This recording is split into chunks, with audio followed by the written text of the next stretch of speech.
divided for Pearl project, for European producers to produce European types of weaponry, and for Ukrainian producers to produce Ukrainian drones and Ukrainian weaponry. So in which proportions we will calculate for the next year, but the scope of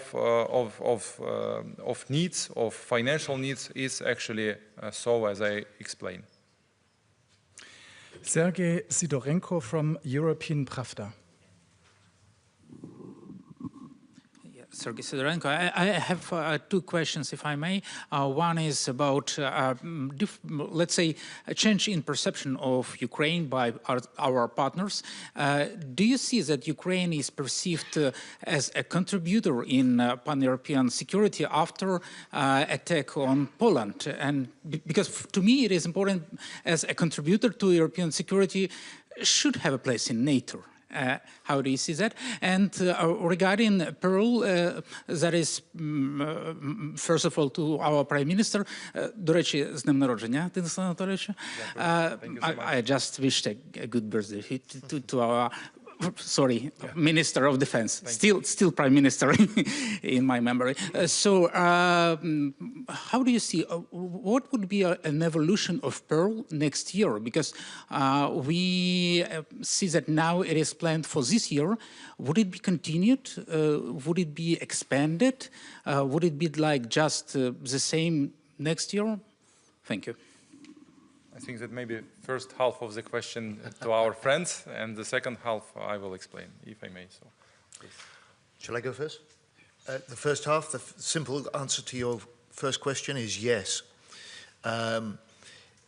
When I argue that a secure Europe requires a strong sovereign Ukraine, what Ukraine is teaching us in the way that we can see the rapid evolution of the nature of warfare, the leading edge innovation that Ukraine and battlefield techniques, for some time we have been able to learn from Ukraine.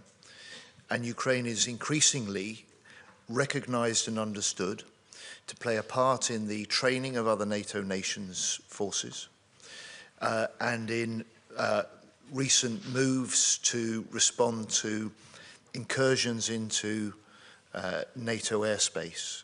Ukraine has stepped up, responded in practice, and I think is helping to demonstrate more clearly to more people how the Ukraine is fighting for its future, but the unique leading combat experience that it now has means that it can already and will in the future make a huge contribution to the security of Europe more generally. I couldn't agree more. Thank you so much.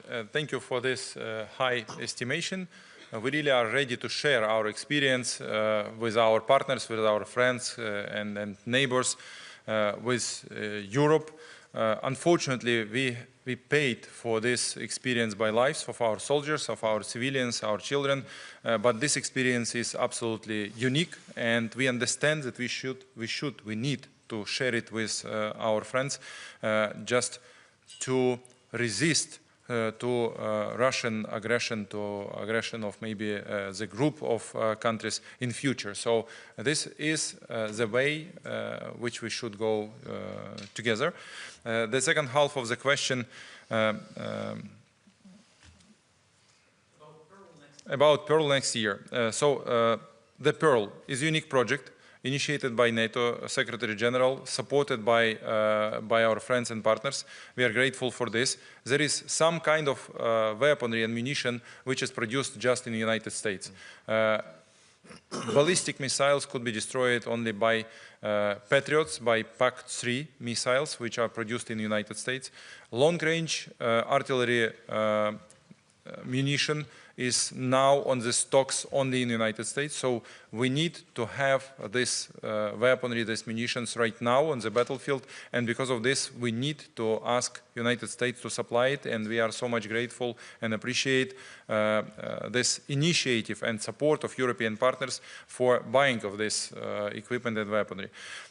I'm not sure that next year we will change situation dramatically and increase production here in European member states or there in Ukraine.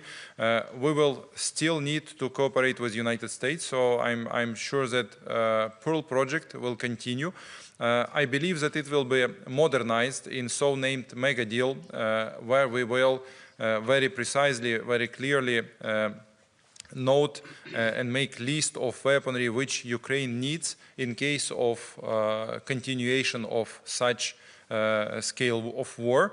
We will discuss this with our allies, together with our friends, with Europeans, and we will discuss this with United States. And I'm sure that on the level of our presidents, this, I mean, President of Ukraine, President of United States, this agreement will be reached, and there will be everything what Ukraine needs. And then we will look for the sources, what will finance Ukraine, what will support to finance our partners, European Union, European nations, non-European allies.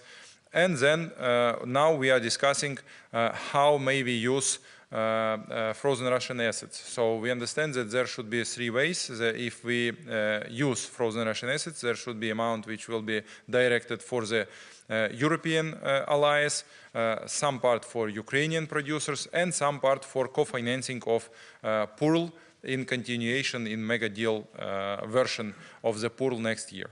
So I think that that's all what I can comment. I got a sign that time has run out, so we have only time for one last final question, and that goes to Dan Michaels from Wall Street Journal.